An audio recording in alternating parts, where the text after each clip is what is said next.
haven't seen him yet. Well, good luck. Thanks. She clicked off her phone and rubbed her eyes. The Tasty Freeze, where she'd spent so much time in high school, was gone, the ice cream cone sign on its pole dismantled. Nothing had moved in to replace it. The hokey ice cream stand had been the only place to hang out, unless one of your friends had a car to drive into Pueblo, an hour away. More kids must have had cars these days, or Hope's Fort had fewer kids. Since high school, she'd only been back here for holidays, when the town was at its bleakest. No wonder it always depressed her, but maybe she wasn't being fair. Halfway down Main Street, a cop had set up a roadblock, a single hazard barricade pulled into the middle of the pavement. The one officer manning the checkpoint climbed out of the car, which was parked on the curb, and held up his hand, directing her to slow down. Smiling, she stopped and rolled down her window. "Well, officer, you got me." Evie Walker? Hell, it's been years. He wore a starched blue uniform, but the blonde crew cut and bulky shoulders were the same. Johnny Brewster had been a linebacker in high school. He'd gotten a little rounder in the middle since then. "Who thought giving you a badge was a good idea?"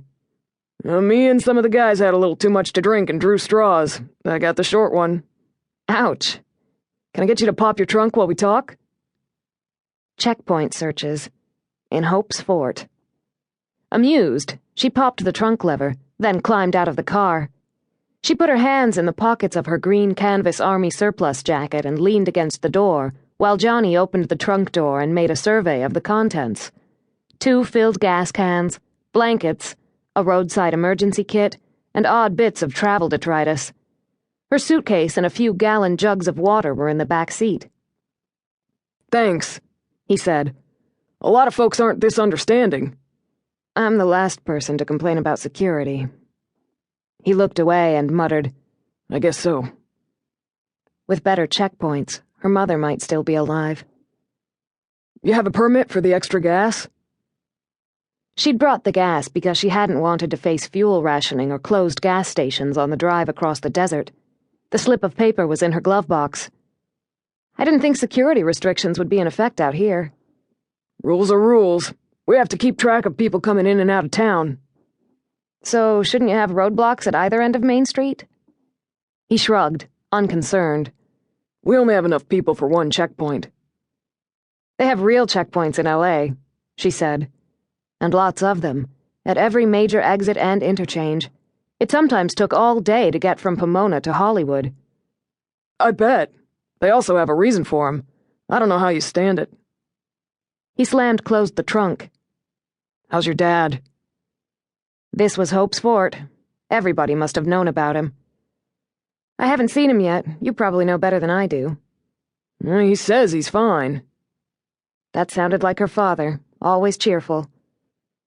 "I should probably get out there." Johnny pulled the barrier out of the way. L.A. had automated titanium barriers, while she got back in the car. "Thanks, Johnny." For 3 generations, the Walker family had lived in a brick ranch house on a few acres of prairie. Evie's grandfather had grown up on the farm the land used to be part of. The farm had long since been broken up and sold, except for the token parcel and the house to which her grandparents had retired. They'd died when Evie was in college. Evie's father had lived in town and worked as a mail carrier until 5 years ago, when he took his own place in rural retirement. Evie still thought of it as her grandparents' house, a place she went to for holidays and backyard adventures. Her father hadn't changed it much when he moved in. He took over the furniture, the heirlooms, the pictures on the wall, the shelves full of books. At first, Evie had had trouble thinking of her father as anything more than a house-sitter there.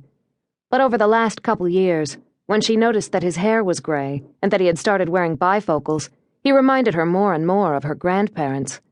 He had stopped being a visitor and metamorphosed into the house's proper resident. She was his only child, and the house would come to her someday. By the time she retired, there'd be nothing left of Hope's Fort, and no reason to be here. Except it had been the place where her grandfather and father had grown up. She supposed that meant something. Later in the afternoon than she'd planned, she pulled into the long driveway behind her father's 20-year-old rusting blue